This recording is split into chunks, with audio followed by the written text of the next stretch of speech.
नमस्ते, मैं हूं आपके साथ जसप्रीत कौर।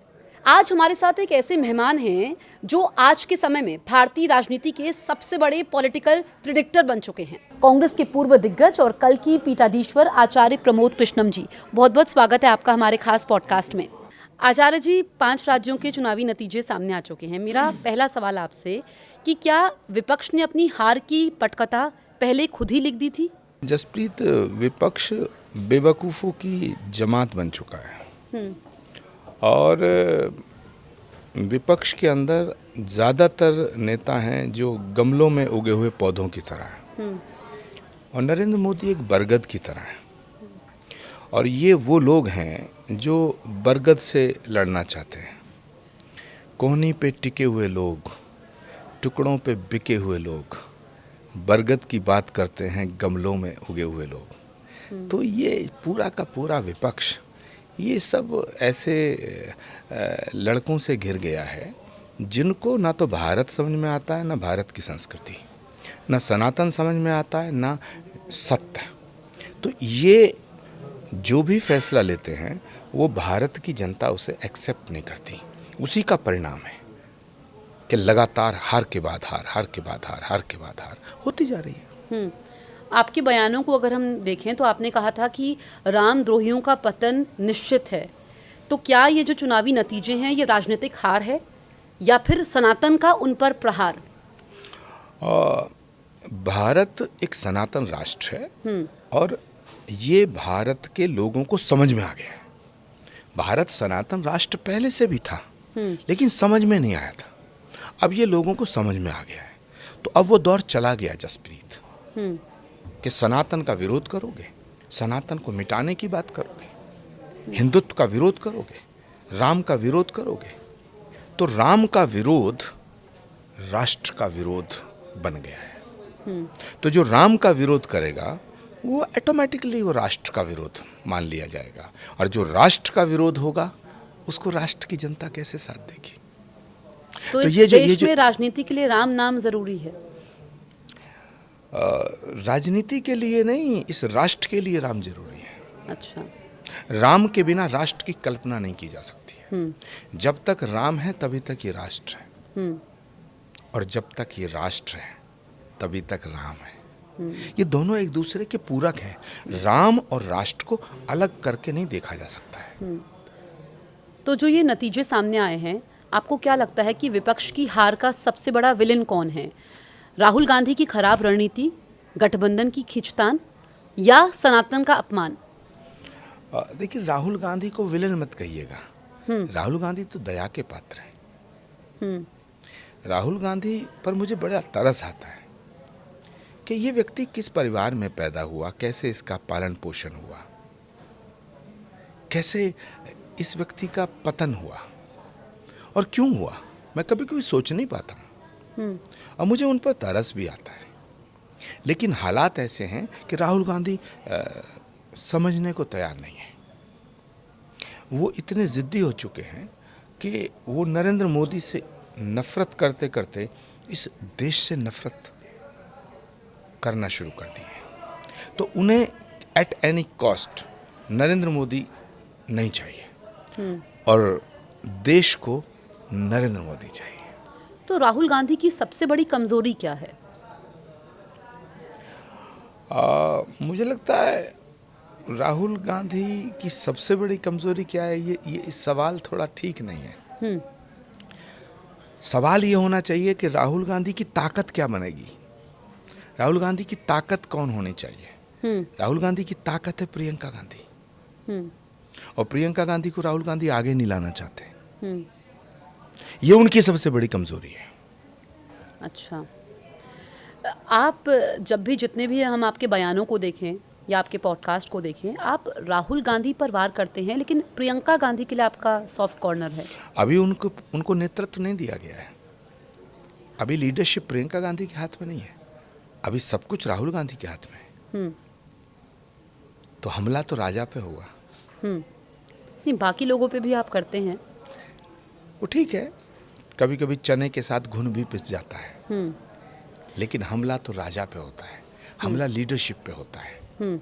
और श्रेय भी लीडरशिप को दिया जाता है।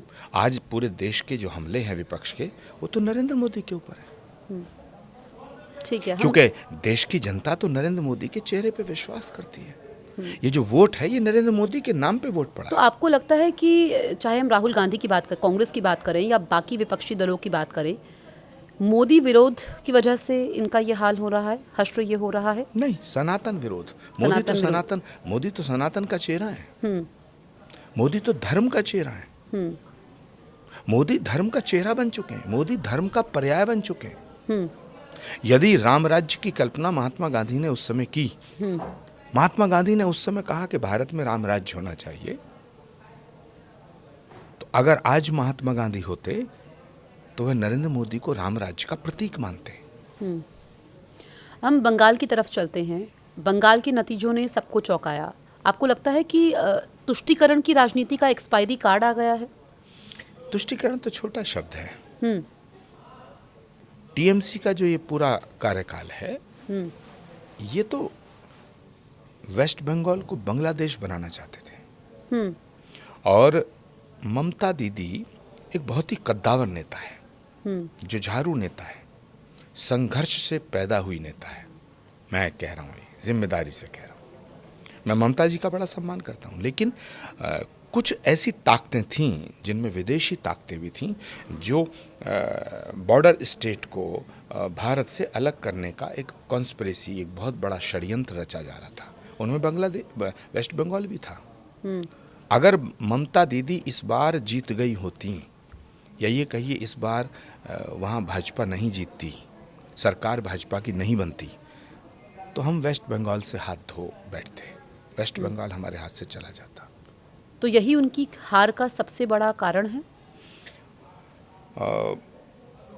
नेताजी सुभाष चंद्र बोस, रामकृष्ण परमहंस, स्वामी विवेकानंद, गुरुदेव रविन्द्रनाथ टैगोर, साहित्य, कला, संगीत, साधना की धरती है बंगाल। तो उस बंगाल में जो पैदा हुआ है, उसमें वंदे मातरम का जागरण हो गया। और वंदे मातरम जब जागृत हुआ तो राष्ट्र जागृत हो गया। और जब राष्ट्र जागृत हुआ तो तमाम राष्ट्र विरोधी परास्त हो गए। बंगाल की जनता के भीतर राष्ट्रभक्ति की ज्वाला धधक उठी, और उस ज्वाला ने ममता बनर्जी का तमाम राष्ट्र विरोधियों का जो किला था, जो लंका थी, उसको जला के राख कर दिया। ठीक है, हम तमिलनाडु की बात करें। एक्टर विजय की जीत को आप कैसे देख रहे हैं?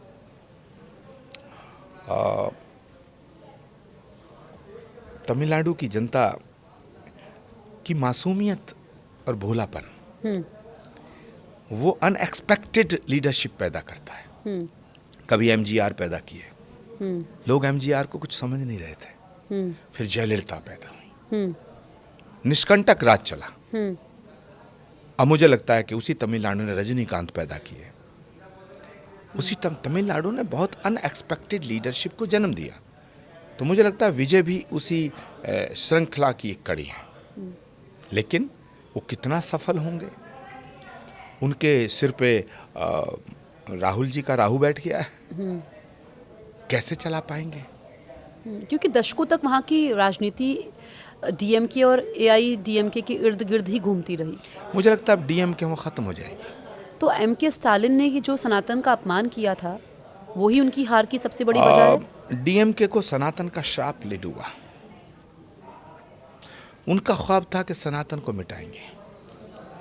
वो तमिलनाडु की जनता को भ्रमित कर रहे थे और हिंदुत्व को मिटाना चाहते थे। अब भला भारत की धरती से भारतीयता को कैसे मिटा पाओगे? दक्षिण भारत का जो हिंदू है, वो तो उत्तर भारत के हिंदू से ज्यादा कमिटेड है, संकल्पित है। आज भी त्रिपुंड लगाता है, नंगे पैर, वेशभूषा, और जो उनकी भाषा है वो तो उसकी जननी संस्कृत है। आप भी तमिलनाडु में किसी भी के घर जाइए, चप्पल बाहर उतार के आपको अंदर जाना पड़ेगा। केले के पत्ते पे भोजन, भारतीय सभ्यता, संस्कृति और सनातन और संस्कारों का अगर मिश्रण देखने को मिलता है, कोई तस्वीर देखने को मिलती है सच्ची भारतीयता की, वो तो दक्षिण भारत में मिलती है। श्रद्धा, आस्था, समर्पण, तो तो जहाँ दक्षिण भारत की धरती पर ये सब लोग दानव प्रवृत्ति के जो लोग आ गए, ये सनातन के खिलाफ थे, ये कॉन्स्पिरेसी कर रहे थे। तो इन्होंने सनातन को कहा था डेंगू मलेरिया कोड। तो मैंने तभी कहा इनको कि अब इन्होंने अपने पतन का मार्ग प्रशस्त कर लिया है। इसीलिए मैंने शुरुआत में आपको पॉलिटिकल प्रिडिक्टर कहा कि जो आपने कहा वो सच साबित हुआ मैंने है। 1 साल पहले कहा था कि डीएमके का सुपड़ा साफ हो जाएगा, कोई माना नहीं। मेरा ट्वीट उठा के देख लीजिएगा, मेरे स्टेटमेंट उठा के देख लीजिएगा। मैंने कहा था डीएमके, इन्होंने अपनी फुल फॉर्म बता दी है, डेंगू मलेरिया कोड। अब इनका बचना संभव नहीं है, ये सनातन को मिटाना चाहते हैं। अच्छा, क्या तमिलनाडु बीजेपी के लिए अभी भी सबसे मुश्किल राज्य है? सबसे आसान। कैसे? अगला चुनाव बीजेपी का होगा। अच्छा, 5 साल बाद की भविष्यवाणी आपका। और ड्यूरिंग द इलेक्शन मेरा इंटरव्यू कई लोगों ने किया। मैं उस समय प्रियंका जी के साथ था। तो मैंने कहा था बीजेपी बहुत गेन करेगी, लेकिन जीतेंगी ममता। कांग्रेस और लेफ्ट खत्म होगा और टीएमसी अपने वोट बैंक को बरकरार रखेगी, लेकिन अगला इलेक्शन बीजेपी का होगा। और वो हुआ, और अब टीएमसी का कोई भविष्य नहीं है। जिस तो तरह आपको गुजरात लगता है कि में 2026 में जितने भी पॉलिटिकल लीडर्स हैं, अगर हम बात करें या क्षेत्रीय पार्टियों की बात करें, खत्म, दी एंड उनका? ऐसा समझिए जैसे गुजरात के अंदर कांग्रेस का गढ़ था, मध्य प्रदेश कांग्रेस का गढ़ था, इवन हरियाणा भी कांग्रेस का ही गढ़ रहा है। और बहुत से ऐसे स्टेट हैं जिसमें आंध्र प्रदेश भी है, जिसमें केरल भी है, जिसमें तमिलनाडु एक ज़माने में बहुत बड़े बड़े नेता वहाँ से हुए, जी के मूपनार एंड के करुणाकरण हमारे केरल से हुए। तो विषय ये है कि कम टू द पॉइंट कि अब बंगाल के अंदर टीएमसी कभी नहीं पनपेगी। जिस तरह गुजरात में भाजपा आई तो लोगों ने कहा कि अगली बार कांग्रेस आ जाएगी, फिर लोगों ने कहा इस बार आ जाएगी। फिर अहमद पटेल बहुत बड़े नेता थे और रणनीतिकार थे, उनको जिम्मेदारी दी गई।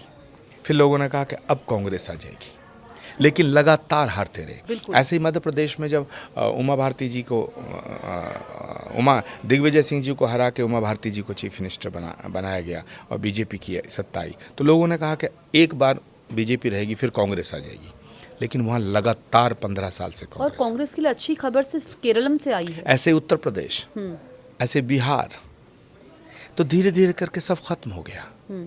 तो आप ये आज की बात को नोट कर लेना, अब टीएमसी खंड खंड हो जाएगी।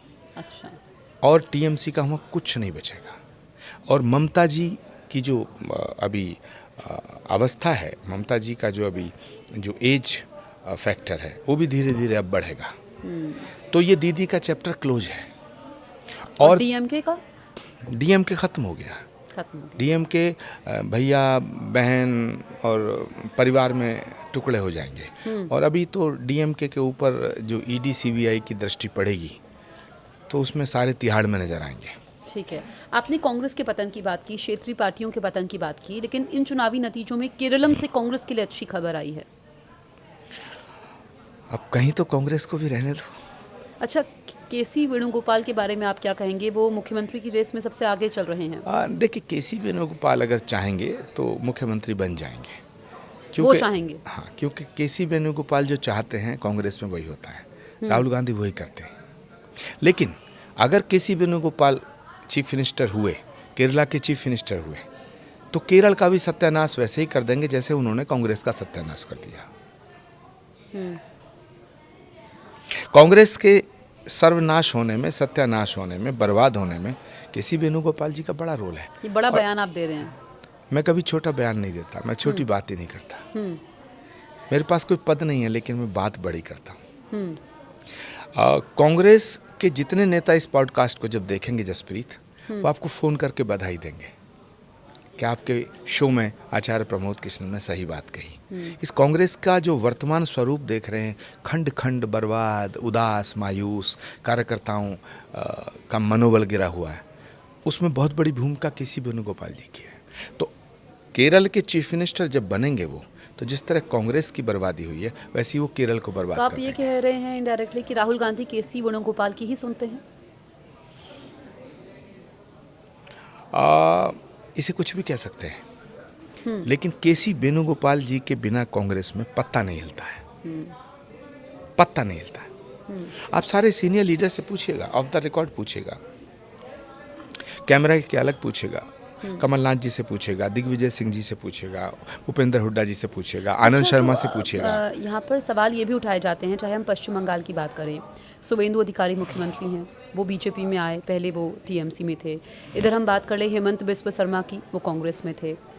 हम पंजाब की बात करें, कैप्टन अमरिंदर सिंह की बात करें, तमाम नेताओं की बात करें, तो असली बीजेपी कहाँ रह गई है? ये भी सवाल उठते हैं कि सारे तो इम्पोर्टेड है।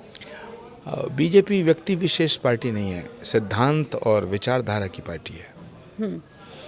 तो प्रतिभाओं को दमन नहीं करती है, प्रतिभाओं का दमन नहीं होता है, प्रतिभाओं को आगे बढ़ाने का काम करती है भाजपा। जो पार्टी, जो राज्य प्रतिभाओं का दमन करता है, उसका पतन सुनिश्चित हो जाता है। तो भारतीय जनता पार्टी वो पार्टी है, वो व्यक्ति का गुण दोष नहीं देखती, उसकी प्रतिभा देखती है। इसको अगर सरल भाषा में मैं कहूँ तो हीरे की कदर जौहरी जानता है। हेमंत बिस्वा शर्मा कांग्रेस में थे, कैप्टन अमरिंदर सिंह कांग्रेस में थे, आरपीएन सिंह, ज्योतिरादित्य सिंधिया, जितिन प्रसाद, है ना, और शुवेंदु अधिकारी टीएमसी में थे।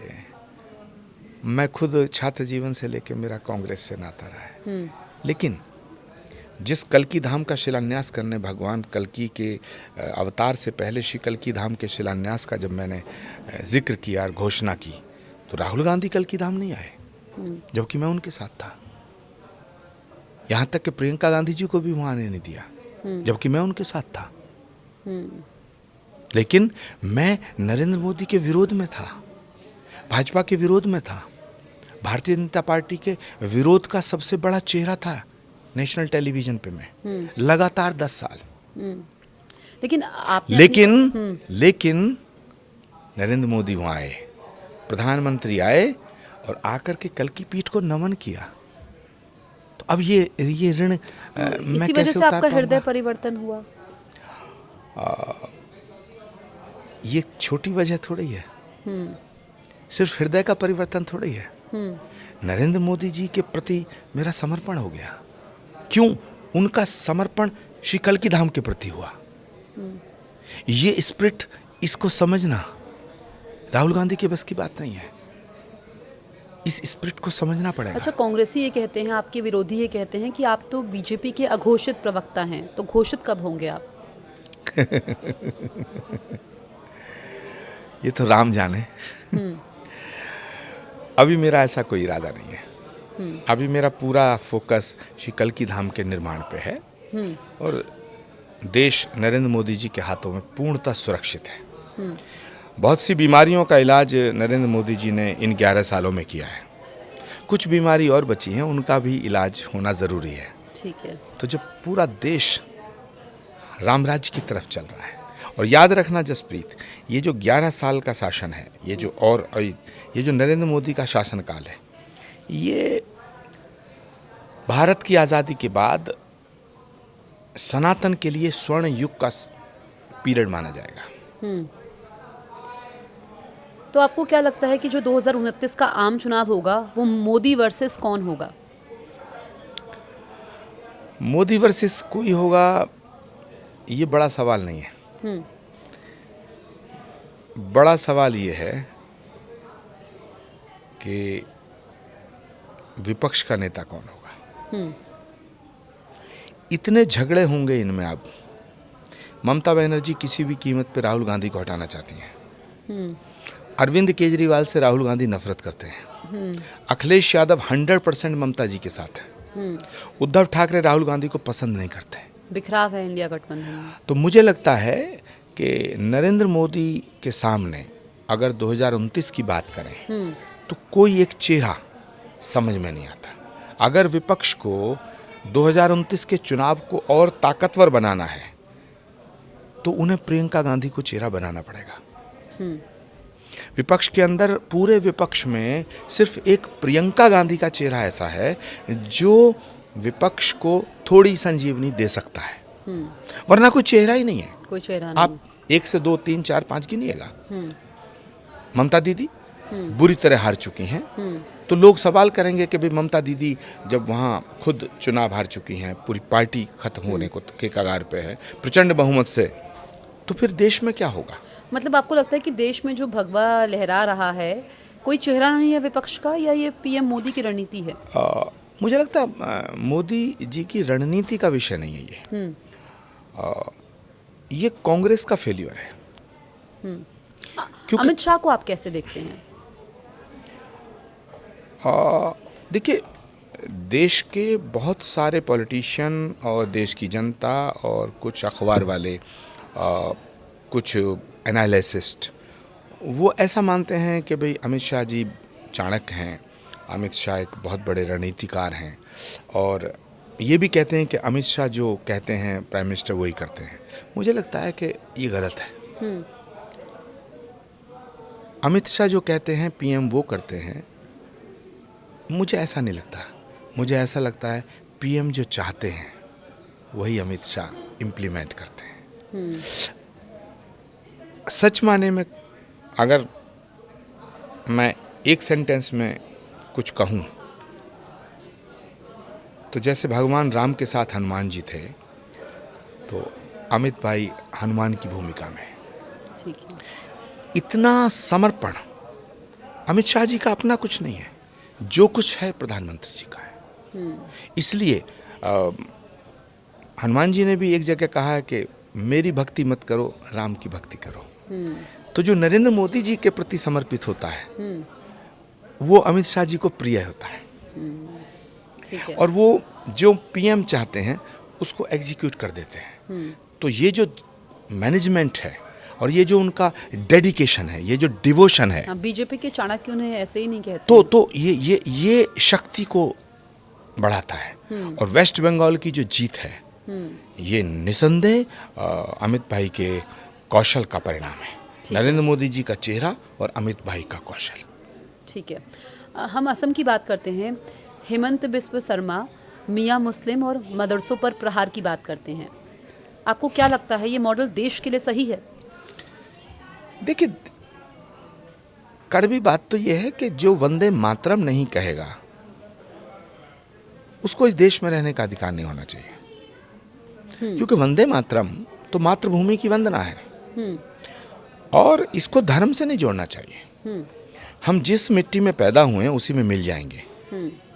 कुछ जलाए जाएंगे, कुछ बहाए जाएंगे, कुछ दफनाए जाएंगे, अल्टीमेटली तो राख हो जाएंगे, मिट्टी हो जाएंगे। तो जिस मिट्टी से आप पैदा हुए उसी मिट्टी में मिलेंगे, तो उस मिट्टी को नमन करने में क्या दिक्कत है?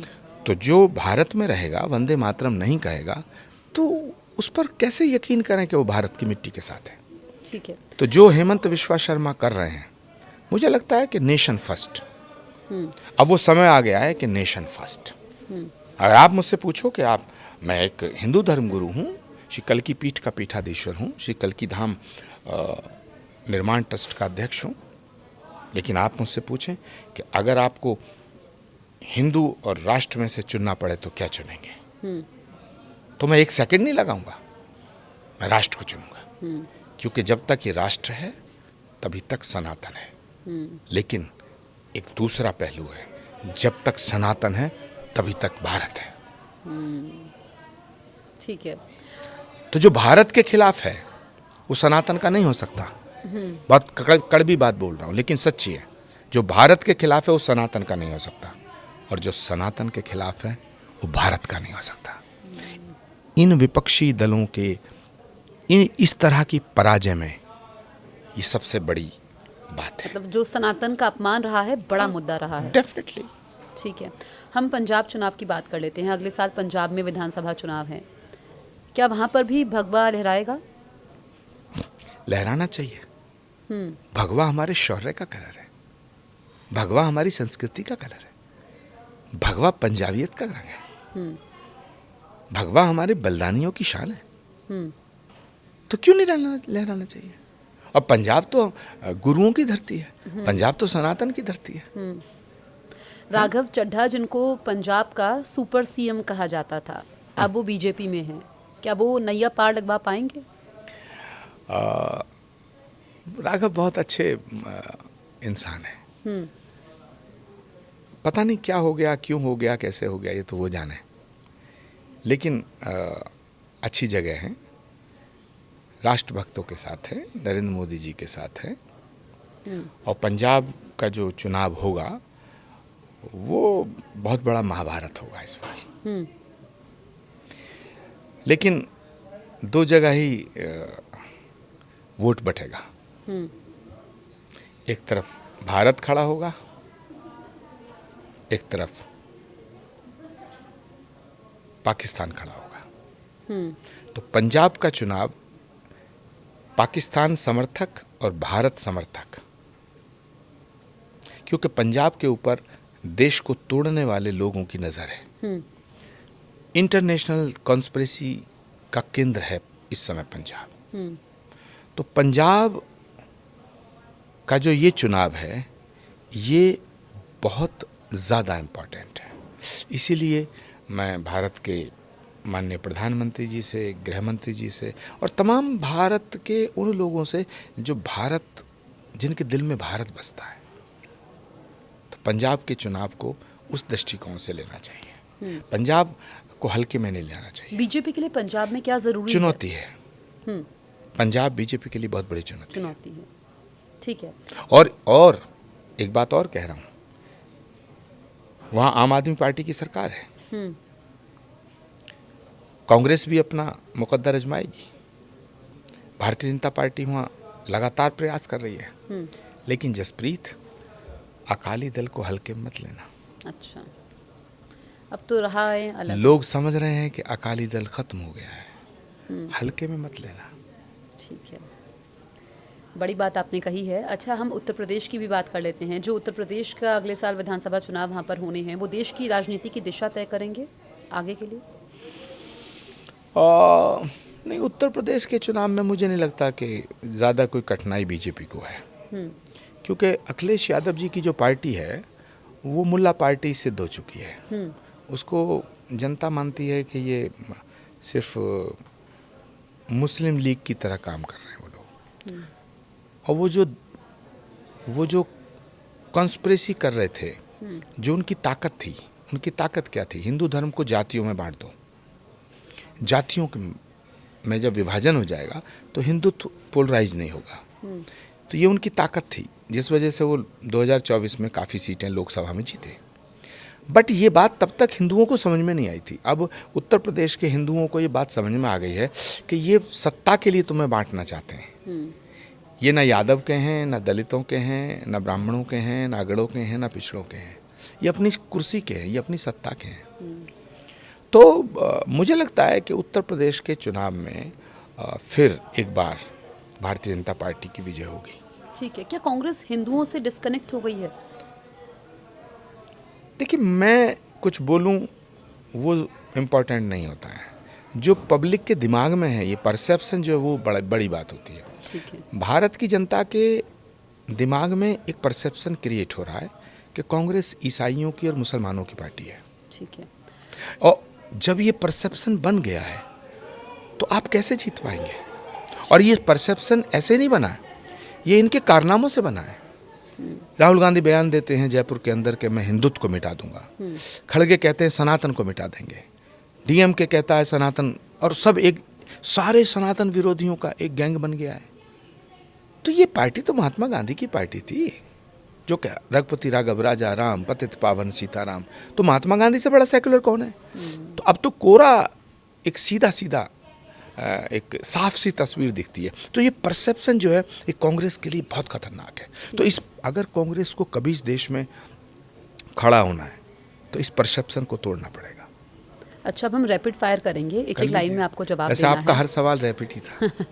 राहुल गांधी क्या पीएम मटेरियल हैं? अगर होते तो बन नहीं जाते। अगर होते तो बन नहीं जाते। ममता बनर्जी? किस्सा खत्म।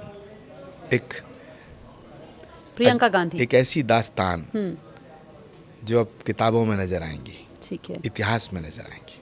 प्रियंका गांधी? हाँ, एक ऐसी कहानी जिसको लोग पढ़ नहीं पाए, जिसे पढ़ना चाहते थे। गहरी बात कही है। राघव चड्ढा? खिलता हुआ कमल। विजय थलापति? उभरता हुआ सितारा।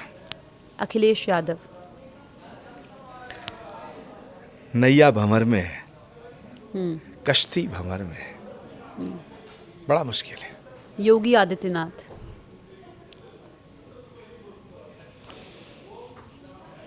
हिंदुत्व का एक बहुत बड़ा चेहरा। शुभेंदु अधिकारी।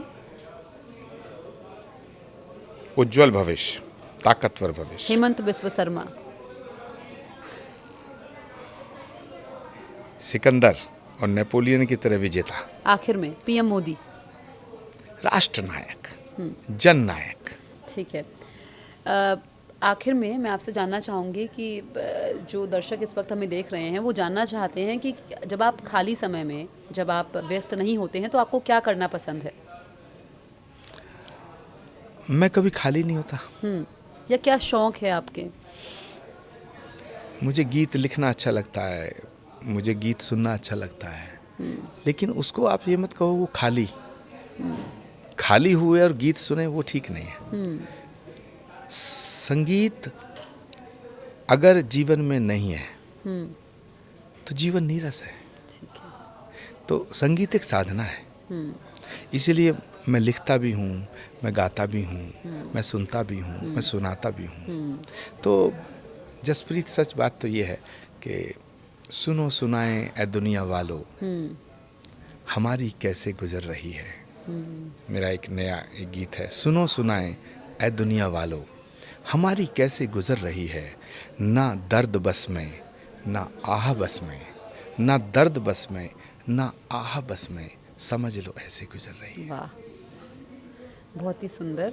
और मुझे लगता है कि हम इतनी देर से हम चर्चा कर रहे थे, समय का पता ही नहीं लगा। फिर हम फिर से बातचीत करेंगे अगले पॉडकास्ट में। डेफिनेटली। आप हमारे स्टूडियो में आए, आपने समय निकाला, इसके लिए आपका बहुत बहुत शुक्रिया। धन्यवाद जसप्रीत।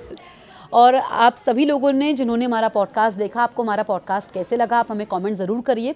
और आप न्यूज़ 18 इंडिया देखते रहिए। अगर अभी तक आपने हमारे यूट्यूब चैनल को सब्सक्राइब नहीं किया है, तुरंत सब्सक्राइब करिए।